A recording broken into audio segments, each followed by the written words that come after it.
Hey y'all, it's Myria Com again. I'm recording this a little early and might use it in the future. We'll see what happens. I just thought of this after doing another recording and yeah, I want to talk about this a little bit and I don't want to forget. So I'm just going to do a recording now and then maybe use it later. Maybe edit it later. We'll see. Apologies, I am a little congested still. This is like the never-ending sinus infection. That's what always happens when I get a sinus infection. It just hangs on forever and ever and ever, and it sucks. But anyway, here's the thing I actually wanted to talk about. I was talking to my boss today. We were, taking a brain break from doing stuff, and, we were, talking about, we're both millennials. She's, an elder millennial, and I'm a middle millennial. I don't know.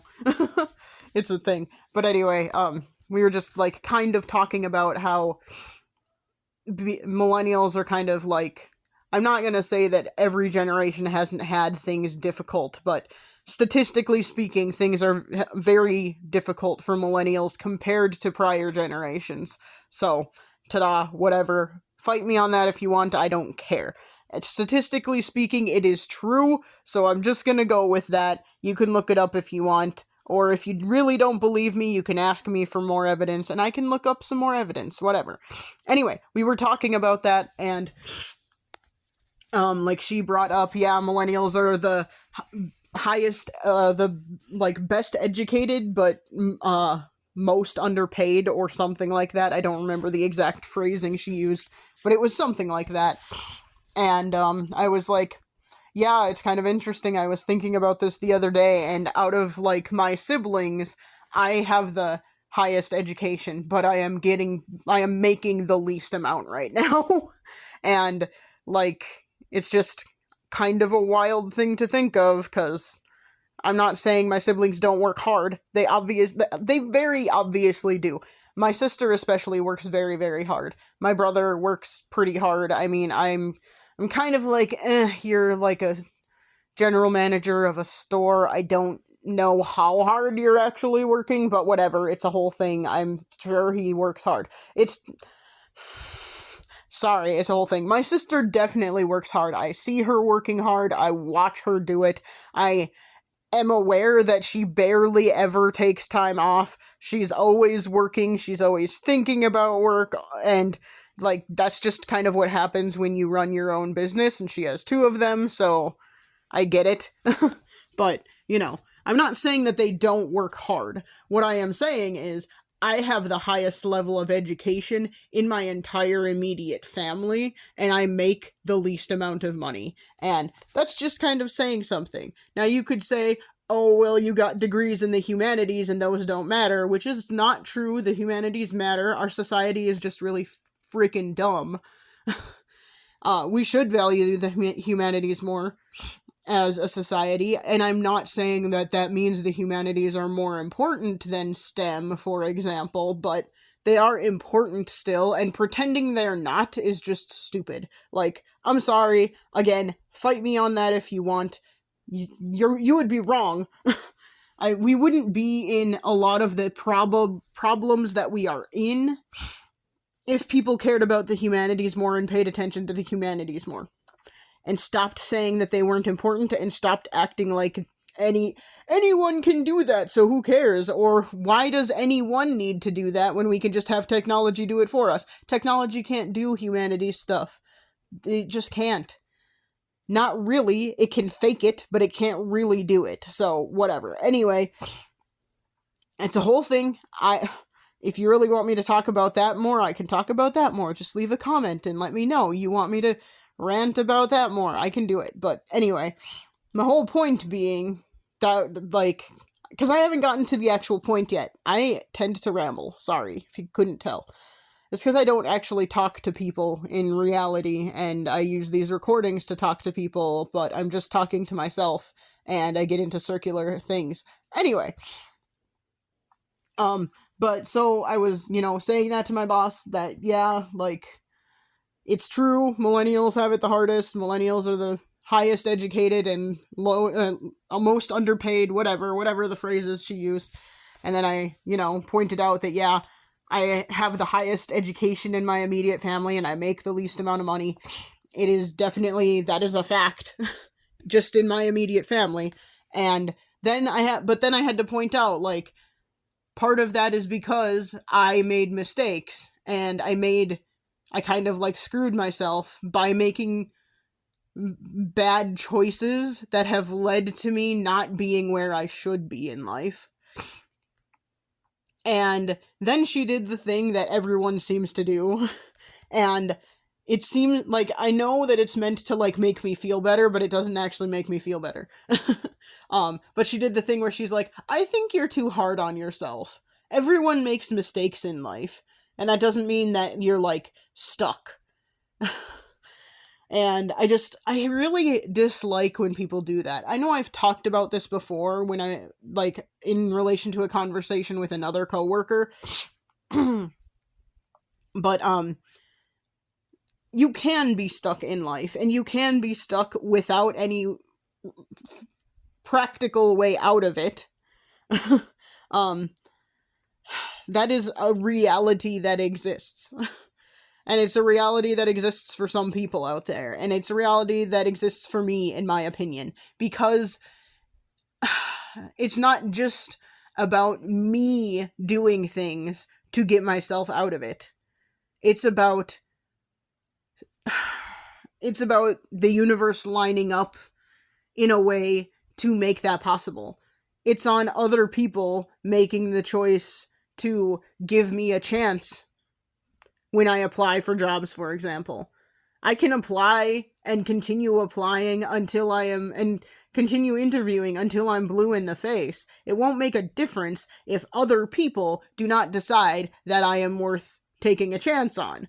So, like, whatever. And I need to have the energy to do other things, and I just don't. And that's just a fact of how my body is, a fact of how my brain works, a fact of how my life is. I just don't have the energy to, like, do a lot of extra things to get more connections or get, like, have a second job or a third job or whatever to get a little bit more money. I just don't have the energy for that. And there's no way I have tried getting that energy back and it just has not happened. So, whatever. But my point being, I'm just being realistic. I'm not being too hard on myself. It is a fact that I made mistakes that screwed me. It is a fact that I made bad choices that have led to me being an administrative assistant with a master's degree. Like, this is not where I want to be. This is not what I want to be doing. But what I just feel like I do not have options because I have not made the choices that have gotten me the right experience. I have not made the choices that have gotten me the right connections. So, I don't feel like it's being too hard on myself to just be realistic and honest about the fact that I screwed myself. That's just being honest. And I don't think it's negative necessarily to say I am kind of stuck in life, and I'm stuck not being able to get where I would like to be, because that is just, like, it's just factual. It's not like I haven't tried. It's not like I am not continuing to try, but like I have said before, my last job was supposed to be a temporary job, and then I was there for almost 9 years. That is being stuck. I mean, again, that was a choice, because I was making okay money, and I didn't mind not having a life. I didn't mind it. So, whatever. It was a choice. But it was a choice that kind of screwed me in the future. If I had stayed at that job, I don't think I would have been happy, but I also am not that happy now, so what difference does that make? Like, I took this job assuming I would be happier and I would get more opportunities and I would be able to do, I don't know, be able to move up, be able to not have to do this forever. I didn't even want to be doing it for a year, and it's been a little over a year now, so, whatever. I know it's unrealistic to think I could move up after, like, in less than a year. I know that's unrealistic. I get that, but, whatever. The problem is that happened in my very first job ever. My very first job ever, I was a cashier at a grocery store, and within a few weeks, I was moved up to customer service. And then I was moved up to part-time supervising. Like, I don't remember how long it was before I moved up to part-time supervising, but it was not very long. Like, and I was given the opportunity to be a part-time bookkeeper. Like, I got a lot of opportunities in that first job very quickly, and I think that, like, set me up for thinking that's how it could be in life, and I don't think that was a realistic expectation, but I don't know. Maybe I should have just stayed there forever. I mean, that grocery store doesn't exist anymore, so I wouldn't still be there, but anyway. Excuse me, that's beside the point. My whole point being, like, oh, my god. I'm just so tired of people telling me that I am not stuck. And then not like, giving me a ladder out, or a rope to climb out with, even. Like, they're just like, oh, you're not stuck, don't worry about it. And then, whatever. I'm just supposed to assume something is gonna work out at some point. I don't know. Then, that's not to say that my boss isn't helpful. My boss does want me to have opportunities and stuff. It's just hard when my background is just, like, so vastly different from the background needed to advance in extension. Because my background is not in anything related to rural communities. It's not related to agriculture. None of that stuff. And it's just, yeah, like, I don't just see myself advancing in extension because of that. Leadership, maybe, but I don't have recent leadership experience, and I'm not gonna get leadership experience being an administrative assistant. That's just not gonna happen. So, I would need to go outside of work to get that experience somehow, but I am working on doing more, like, trainings in specific things lately, and my boss is on board with that. So, like, I'm doing safe zone training right now. I have been doing a couple of, like, mental health awareness trainings and stuff like that, just to, like, start padding out my resume with stuff, and hope that makes a difference. I don't know that it will, but, if my boss is on board with me doing it during work hours, then why not? So, I don't know. Is that gonna help me? Is that gonna unstuck me from the stuck I am in? Probably not.